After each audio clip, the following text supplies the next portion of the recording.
Assalamualaikum warahmatullahi wabarakatuh. Selamat malam teman-teman semua, warga Indonesia. Izinkan saya perkenalkan diri saya terlebih dahulu. Saya Muhammad Rizaldi sebagai tim komunikasi dari Satgas COVID-19 Indonesia.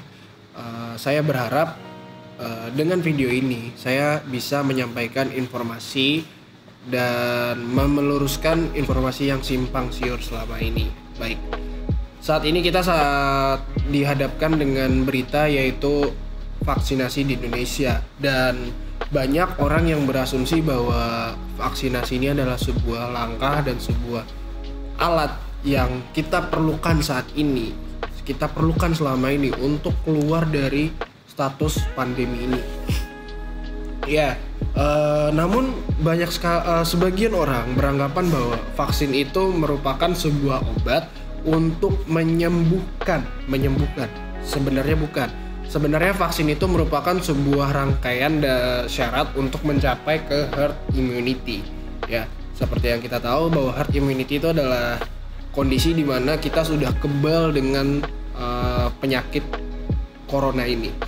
Dan saya akan menyampaikan beberapa informasi, yaitu saat ini Indonesia sudah kedatangan 1,2 juta vaksin Sinovac yang nantinya akan digunakan oleh Presiden kita Joko Widodo pada tanggal 13 Januari untuk membuktikan bahwa vaksin itu layak digunakan atau tidak. Dan Kementerian Kesehatan kita sudah memprediksi bahwa vaksinasi ini akan berlangsung selama 15 bulan ke 181 juta rakyat Indonesia. Pertama saya ingin melihat analisa situasi terlebih dahulu. Pertama, kita lihat bahwa di Indonesia ini masih banyak orang yang ragu dengan vaksinasi ini karena banyak sekali ketakutan-ketakutan dan berbagai asumsi-asumsi liar mengenai vaksin ini, dan juga menganggap bahwa vaksin ini adalah sebuah senjata untuk menghancurkan kehidupan manusia. Nah, lalu dari studi Nature Medicine menyebutkan bahwa sebanyak 13.400 orang di 19 negara, sebanyak 72% percaya akan vaksinasi, 14%-nya menolak, dan 14%-nya ragu. Lalu di Cina, sebanyak 87% responden mengatakan mereka akan menggunakan vaksin jika vaksinnya itu terjamin dan aman efektif. Dan jumlah responden ini itu paling tinggi di beberapa negara yang disurvei. Sementara di Amerika Serikat menjadi 75% dan di Rusia menjadi 55%.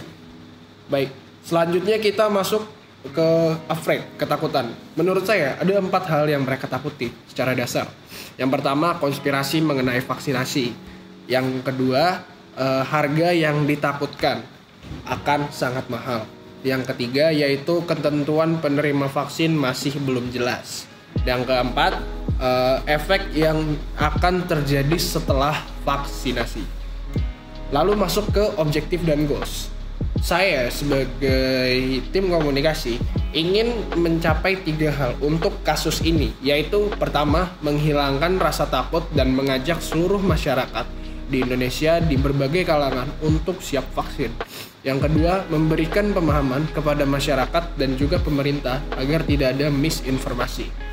Dan yang ketiga, menciptakan angka keberhasilan vaksinasi untuk kembali ke era normal.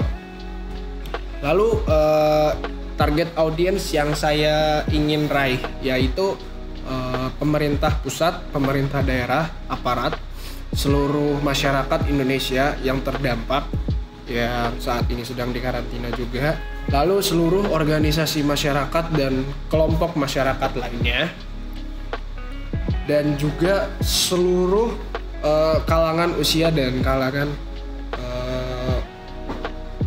kelamin. Lalu key message.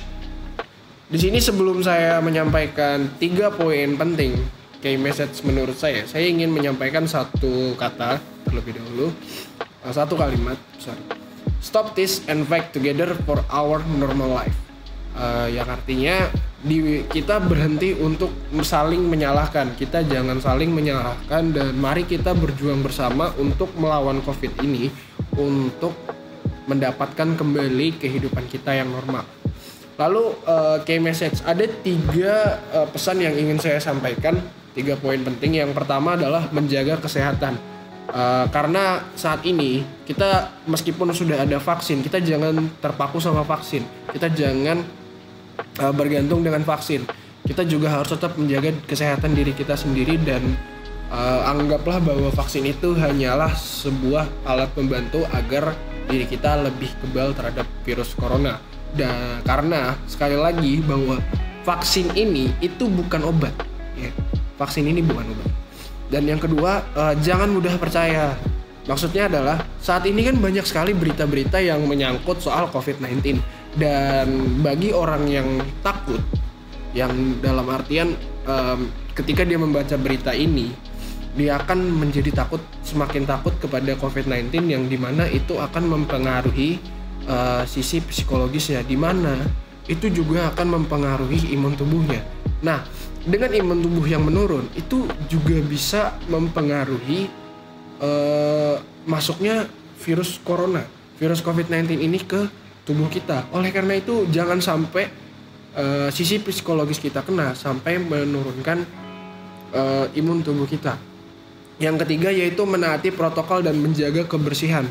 Menurut saya saat ini kebiasaan-kebiasaan yang kita lakukan selama masa pandemi, memakai masker, mencuci tangan, menjaga jarak dan segala macam, dan bersentuhan dan tidak bersembarangan bersentuhan, itu adalah sebuah kebiasaan yang cukup baik karena itu bisa diterapkan di kehidupan kedepannya nanti untuk menjaga diri kita dan juga orang-orang yang ada di sekitar kita. Lalu kreatif strategi yang akan saya gunakan, yang pertama saya akan menyediakan berbagai platform kepada seluruh masyarakat dari sosial media, dan juga kita akan mengembangkan website yang ada. Lalu kami akan memberikan video-video cuplikan kepada seluruh teman-teman semua yang belum sempat melihat video cuplikan penjelasan resmi dari pemerintah, seperti Pak Jokowi yang mengatakan bahwa beliau akan menjadi orang pertama yang disuntik vaksin di Indonesia. Dan kami juga akan memberikan sosialisasi dan juga mengajak teman-teman semua di webinar kami untuk mengenal lebih jauh dan memberikan informasi lebih lanjut mengenai perkembangan vaksinasi ini nanti. Dan juga kami juga akan memberikan edukasi secara langsung kepada masyarakat di beberapa tempat. Lalu media plan yang akan kami gunakan yaitu sosial media dan juga ada website. Lalu kita akan menggunakan webinar dan juga sosialisasi secara langsung. Setelah itu, sebelum saya tutup video singkat ini, saya ingin memberikan closing statement kepada teman-teman semua. The decision in ourselves. We can fight this if we want. Don't waste your time for doing something useless in this pandemic. Baik, terima kasih teman-teman semua. Semoga informasi singkat ini bisa disalurkan kepada teman-teman yang lain supaya tidak lagi terjadi sebuah kesalahpahaman mengenai vaksinasi ini di lingkungan keluarga kita, masyarakat kita, teman-teman kita. Terima kasih, selamat malam. Assalamualaikum warahmatullahi wabarakatuh. Saya Muhammad Rizaldi, undur diri. Terima kasih.